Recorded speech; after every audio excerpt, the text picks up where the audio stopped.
Sushma अंधारेंचा Phaltan police स्टेशनवर मोर्चा। API अन महिला डॉक्टरला टॉर्चर केलं अंधारेंचा आरोप। कर्जमुक्तीवरून सरकार शेतकऱ्यांची थट्टा करते। राज्याकडून केंद्राला प्रस्तावच नाही। उद्धव ठाकरेंचा सरकारवर जोरदार निशाणा। ॲडव्होकेट असीम सरोदेंची सनद रद्द। 3 महिन्यांसाठी सनद रद्द। सार्वजनिक कार्यक्रमामध्ये न्याय व्यवस्था, राज्यपाल आणि विधानसभा अध्यक्ष यांच्या संदर्भात केली होती वादग्रस्त विधान। आशिष शेलार यांनी नकळत फडणवीसांना पप्पू ठरवलं। सरकार तुमचं असताना घोटाळे करत असणार तर तुम्ही सरकार चालवण्यास लायक नाही। उद्धव ठाकरेंचा हल्लाबोल।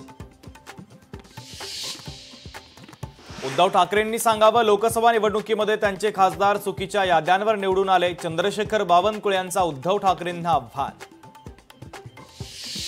रजा अकादमीने पत्रकारांवर हल्ला केला होता तेव्हा राज ठाकरेंनीच आवाज उठवला होता। तेव्हा कुठं गेलं होतं हिंदुत्व? मनसेने उपस्थित केला सवाल। राज ठाकरेंना हिंदुत्व शिकवण्याची गरज नाही, मनसेचे नेते अविनाश अभ्यंकर यांनी केलं स्पष्ट। राज ठाकरेंना दुबार मतदार फक्त हिंदूच दिसतो का? राज ठाकरे वोट जिहाद करतायत। भाजपचा पत्रकार परिषदेत गंभीर आरोप।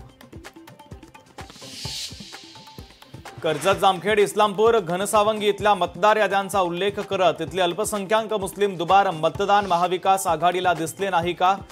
भारतीय जनता पक्षाचा सवाल। ठाकरे बंधूंच्या चष्म्याचा रंग आता हिरवा झालाय। भारतीय जनता पक्षाचा जोरदार घणाघात। उद्धवजी अजूनही विचार वापसी करा। ठाकरे बंधूंना काँग्रेसच्या लागून चालण्याचा रोग जडलाय, भाजपचा आरोप।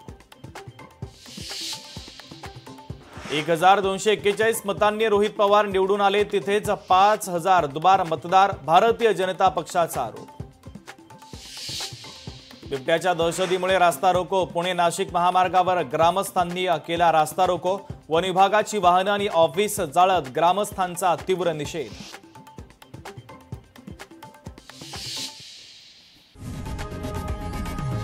लोकशाही मराठी ऐका, पहा, जागरूक रहा।